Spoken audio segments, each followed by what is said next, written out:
Assalamualaikum warahmatullahi wabarakatuh.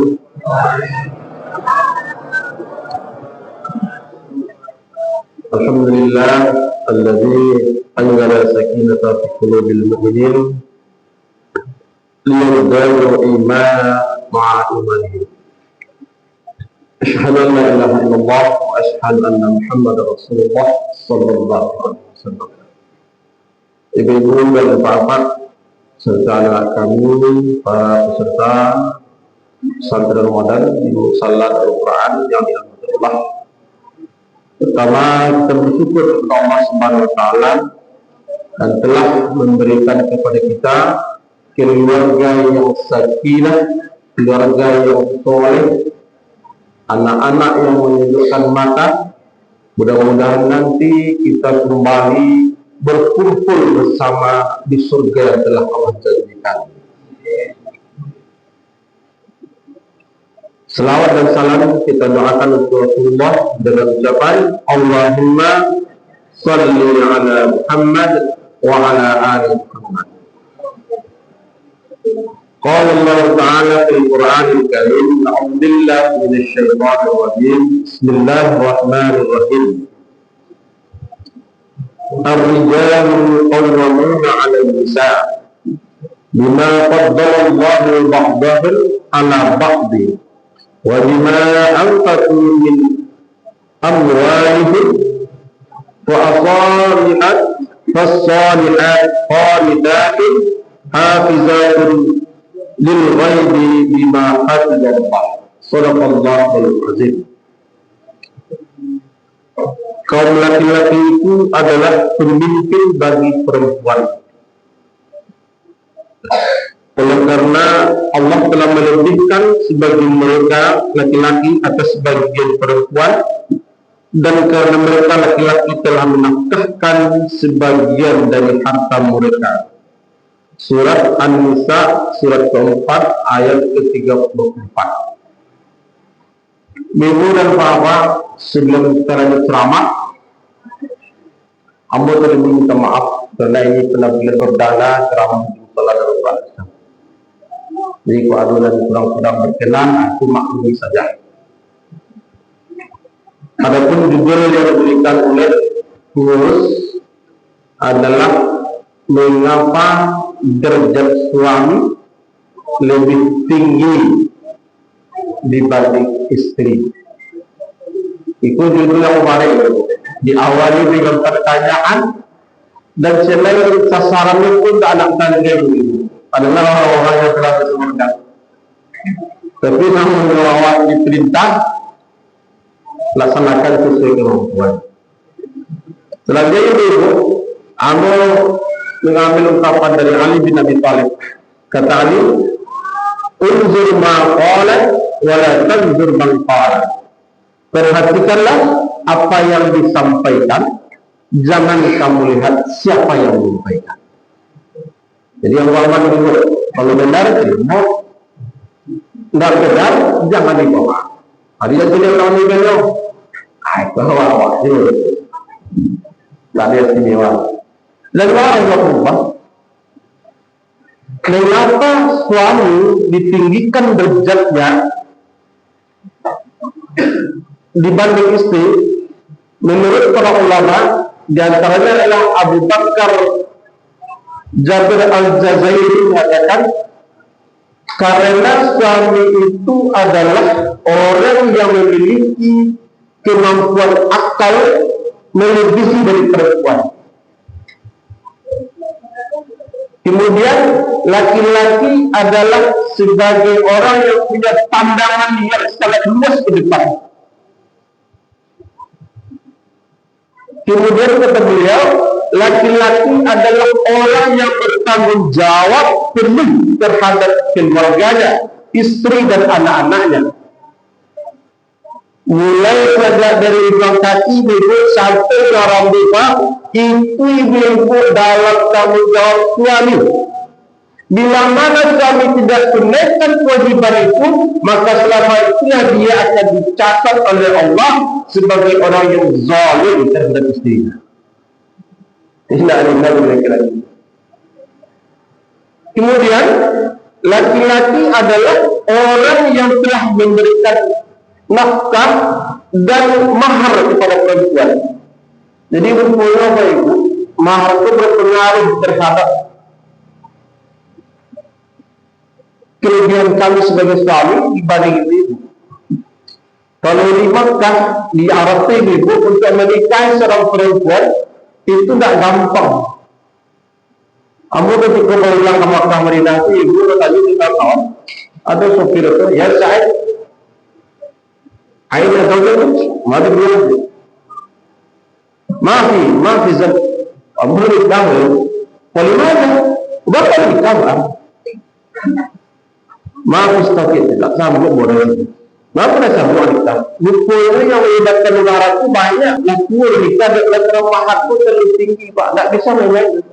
Di awal di Sumatera Barat Indonesia berdua, aku nikahkan engkau dengan putri kandungku di mahar tanpa syarat tunai.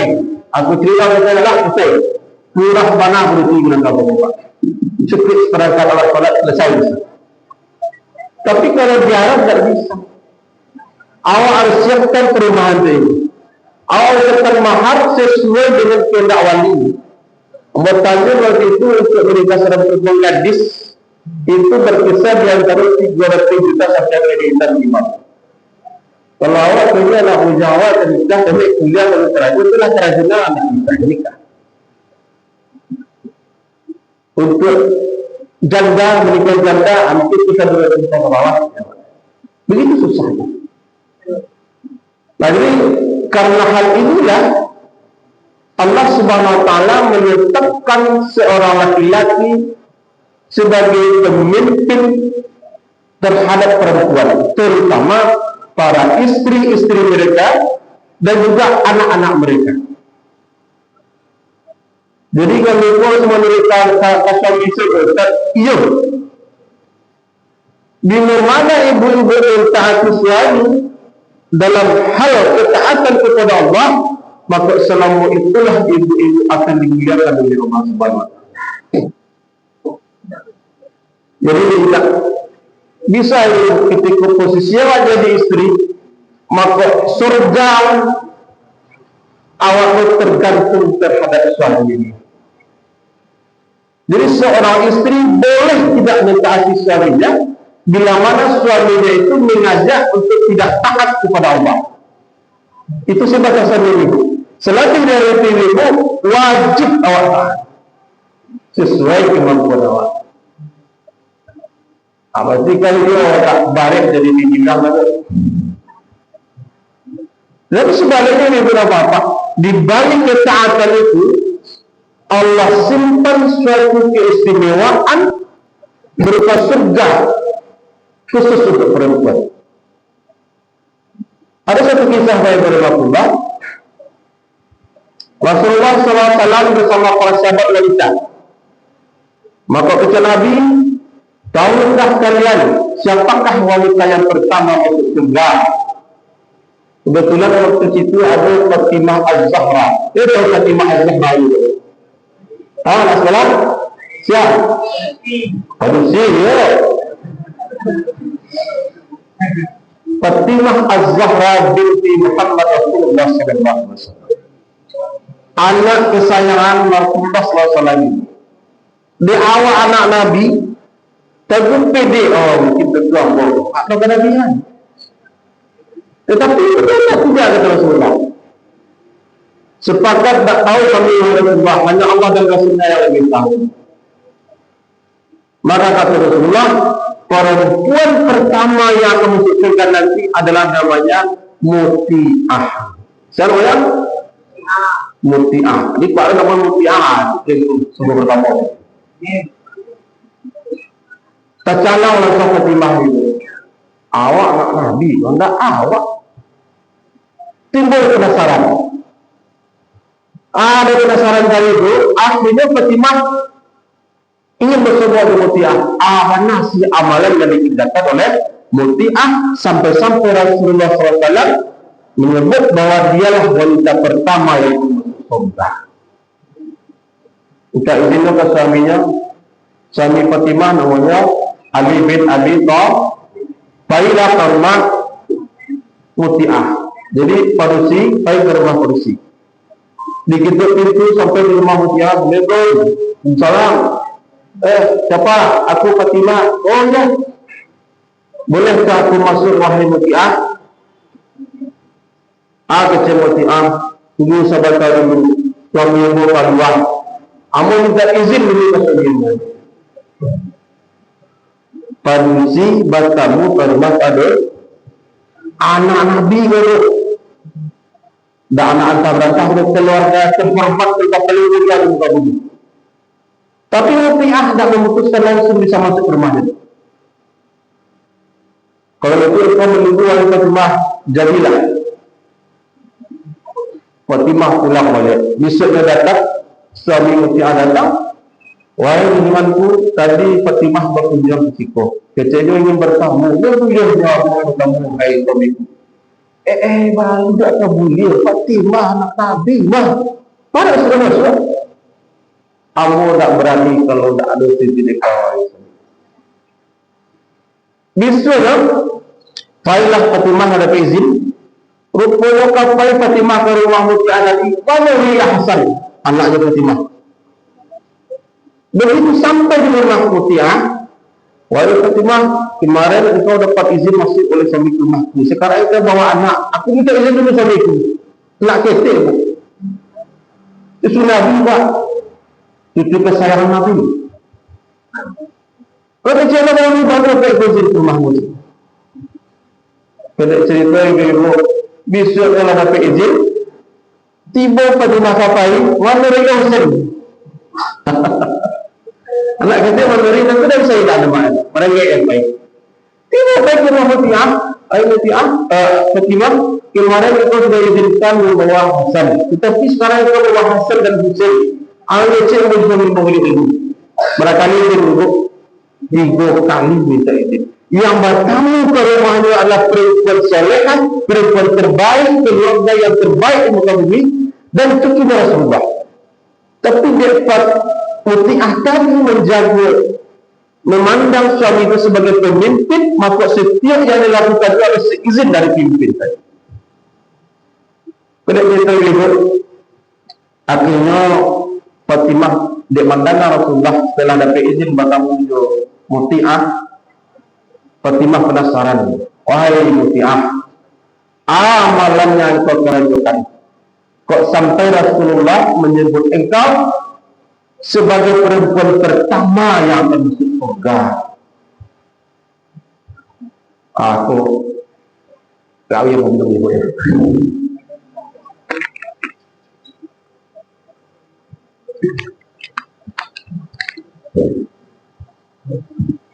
Jadi ini ibu kecil Muti'ah, wahai Fatimah, amboku adalah istri dari suami. Kecilnya adalah ambo kalau memasak makanan untuk suamiku selalu menyiapkan di meja hidangan. Lalu ketika itu ambo siapkan semacam cemeti, semacam rotan lah ibu, yang disiapkan untuk malatinya. Agunanya ibu, bila masakan yang memasak tidak sesuai selera kawan ibu denganku, lapilah ibu. Kira-kira pada ibu bah, awal panik masak untuk umumkan bah, kalau panik, ya kan? Latibu babu dimasak, suami ditajar di berapa gitu. Amal layang kuat ibu kata suami. Ya melayang tidak ada. Tapi Muti'ah tidak. Sampailah Allah menentukan kerjaan Muti'ah. Ambo bila suami mau mandi, ambo siapkan kain handuk, ambo siapkan air hangat. Selalu ambo berada dalam ketaatan tersebut. Oh, jadi itu yang engkau amalkan, tapi mengantarkan engkau kepada perempuan yang perdana masuk surga. Kira-kira ibu lagi tak nak menjadi Muti'ah? Allah tahu. Mau ke? Lah bisa awak boleh ikut suami awak? Kalaulah bisa, berarti ibu-ibu adalah barisan mutiah nantinya yang akan masuk surga yang bagian pertama. Tapi kalau tidak bisa Bapak Ibu, maka selama itulah akan menjadi perempuan. Wallahu a'lam bishawab. Bagi ibu-ibu, surga itu sangat mudah dimasuki. Kata Nabi, untuk perempuan cukup 4 hal saja, maka dia bebas memilih surga dari mana pintu yang ia masuki. Pertama adalah seorang istri yang melaksanakan salat 5 waktu. Boleh menunjukkan salat waktu kan? Yang kedua, berpuasa di bulan Ramadan. Nah, yang ketiga, menjaga ketaatan kepada suami. Dan sampai menjaga kehormatannya, tidak menjadi perempuan-perempuan yang selingkuh. Di ruang hal itu telah kita lakukan khusus bagi ibu-ibu, maka ucapan Nabi boleh dimasuk surga dari masjid pintu yang ia inginkan. Tidak senang jadi positif. Tapi intinya adalah kita mentaati suami. Tapi bagi suami, bila membiarkan istri tidak taat kepada Allah, ingkar kepada Allah, maka selama itulah suami itu akan terhalang masuk dalam surga Allah Subhanahu wa taala. Pasal apa? Jadi laki-laki itu ada 3 penghalang awak yang masuk surga. Itu dia kadang-kadang paduci sudah Pak. Akhirnya silaku ada Pak. Yang pertama adalah istri yang kita biarkan tidak dalam ketaatan kepada Allah. Contohnya, yang banyak kita cari ibu-ibu bila rumah kadang-kadang tak untuk obat. Dibiarkan oleh suami, maka selama itu suaminya nanti akan diminta pertanggungan si Allah Subhanahu wa taala, tidak memberikan peringatan kepada istrinya. Nah, yang kedua, bila seorang saudara perempuan awak biarkan, awak telantarkan, maka nanti awak terhalang menuntutnya nanti dia maka terhalang untuk surga. Yang ketiga adalah orang tua kandung ibu kandung kita yang kita telantarkan, lalu dia menuntut nanti dia tidak, maka awak soleh kepribadian awak, tetapi awak tak jadi dapat tiket tersebut Pak, diseret ke neraka. Itulah bagi kaum kami yang punya istri, ajarkanlah istrimu untuk taat kepada Allah. Ajarkanlah istrimu untuk menutup auratnya. Karena ternyata apa ibu, perintah menutup aurat ini sama dengan perintah sholat. Jadi setelah apa dengan program apa tidak dilaksanakan, bertambah dosa. Dia kalau tahu, kok selama aku dan tahu tak masalah. Lalu bagi perempuan, beruntunglah mendapatkan laki-laki yang terbaik. Siapakah laki-laki yang terbaik itu? Kata Rasulullah Sallallahu Alaihi Wasallam, laki-laki yang terbaik itu adalah orang yang paling baik perlakuannya terhadap istrinya. Khairukum kata Rasulullah, li zawjati, li ashabi. Ana khairukum li ashabi. Sebaik laki-laki yang baik itu kata Rasulullah adalah laki-laki yang sayang sama istrinya. Dan aku adalah orang yang paling baik dari antara kalian terhadap keluargaku, Rasulullah. Lalu kalau laki-laki yang terbaik yang sayang ke istrinya, seperti apapun istri yang terbaik itu, Rasulullah SAW mengatakan, istri yang baik itu adalah bila kamu senang memandangnya. Ya senang awak mana gini awak Pak, itulah istri yang terbaik. Kemudian bila dia diperintah, sami'na wa ata'na, dia dengar dan dia taat. Dipanggil oleh suaminya, dia tidak pernah membantah, dia tidak pernah menyelisihi apa yang kita perintahkan, terutama dalam ketaatan kepada Allah.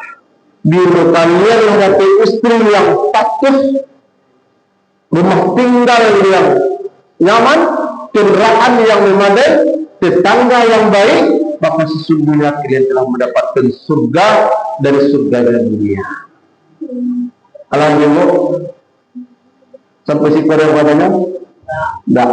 Mudah-mudahan penyampaian yang sangat sederhana ini memberikan makna yang sangat dalam bagi kita, terutama dalam membangun bahtera rumah tangga, sehingga kita nanti berkumpul di dunia ini dengan istri anak kita, nanti kita dikumpulkan kembali oleh Allah dalam surganya yang sangat indah sebagai nikmat di atas segala nikmat. Tapi bapak dan ibu, bila mana kita tidak melaksanakan apa-apa yang telah menjadi bagian dari kewajiban kita, apakah sebagai istri atau sebagai suami, maka tunggulah azab dari Allah Subhanahu wa Ta'ala. Terakhir, semoga Allah memberikan kita keluarga sakinah, mawaddah, warahmah, dan memberikan kepada kita anak-anak yang menjadi qurrata a'yun, yang sejuk mata kita untuk memandangnya, dan menjadikan anak kita sebagai pemimpin bagi orang-orang yang bertakwa. Semoga Allah berikan kesempatan kepada kita untuk melaksanakan segala bentuk kebaikan dalam melaksanakan seluruh perintah Allah dan sunnahnya Rasulullah, terutama di dalam membangun rumah tangga. Subhanallah wa bihamdika, asyhadu an la ilaha illa anta, astaghfiruka wa atubu ilaih. Wassalamualaikum warahmatullahi wabarakatuh.